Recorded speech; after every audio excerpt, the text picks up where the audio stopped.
Karnataka tent मेवा विधानसभा चौकमारी पाइथांनि पिरलाइमुंगो फाइके मंत्री बख्रक नरेंद्र मोदी जत थोंख्रों बदल न पिरलाइमुं खालायबि तंखा उस्लो जाकरै नायकलनाय बदल रबो सासलो बिदारनि हामनाबादु बीजेपी नि सभाओ कांग्रेसनि आचुकफां मल्लिका अर्जुन खारगेनि कक काहायनो मंत्री बख्रक शाखा बनो कांग्रेसनि अजामा संग हामिया कक शाखा हनै कक सिलसामों खालायखा अबनि उलो कांग्रेसनि अजामा संगनि फाइसिं नाहरु शाखा आनो सिमिया कांग्रेस ने अजामा बीर सावरकर बाबा साहेब अम्बेडकर ने फाइसिंबो हामिया कक शाखा फाइटंगनाय टेंट मेवो 224 आचुक थाइवो कर्नाटक विधानसभा बोते 13 में लेखामों चौमारीवो काहामखेनो बोद्रवे कपलाई खलाइदी बीजेपी हाफांगनो कांग्रेस हर उस व्यक्ति से नफरत करती है जो सामान्य मानवी की बात करता है, जो उनके भ्रष्टाचार को सामने लाता है,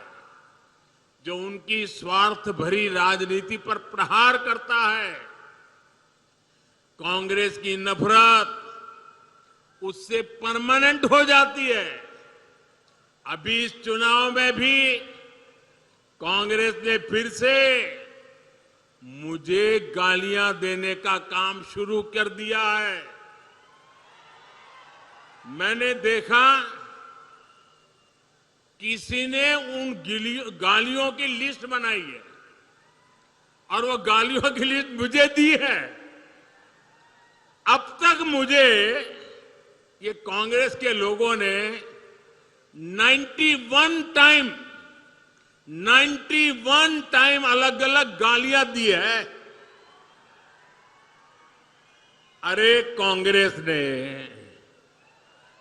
ये गालियों की डिक्शनरी में टाइम खराब करने के बजाय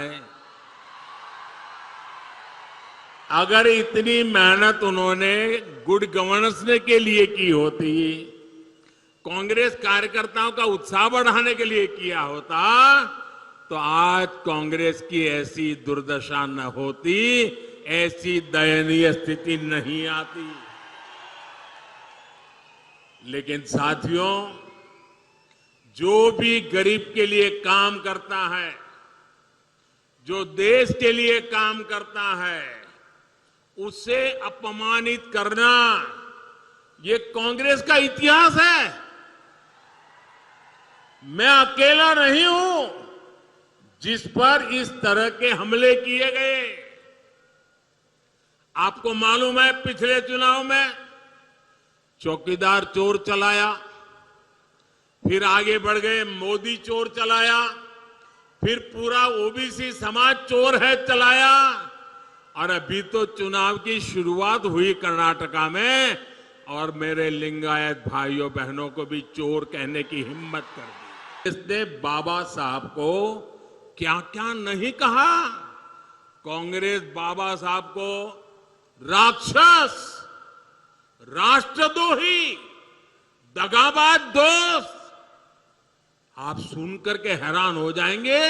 उस जमाने में बाबा साहब जैसे महापुरुष को कांग्रेस ने ऐसी ऐसी गालियां दी थी।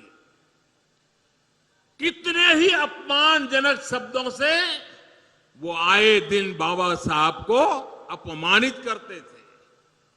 आज भी हम लोग देखते हैं कि कांग्रेस कैसे वीर सावरकर जी को गालियां देती रहती है।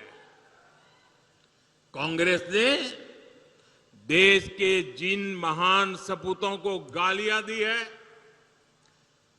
बड़े से बड़े महापुरुष उनकी गालियों के शिकार हुए हैं। और जब ये सब मैं देखता हूं तो मुझे लगता है चलिए कांग्रेस भी मुझे इतना उन लोगों की तरह सम्मान देती है जो उन्होंने बाबा साहब आंबेडकर को दिया, जो उन्होंने वीर सावरकर को दिया, वैसी ही गालियां मोदी को दे रहे हैं। अब बाबा साहब वीर सावरकर की तरह अगर वो मोदी को गाली देते हैं तो मैं तो इसे उपहार मानता हूं। और कांग्रेस गाली देने में समय बर्बाद करती रहेगी, मैं जनता जनार्दन की सेवा में अपने आप को खपाता रहूंगा। Bureau report कखरा।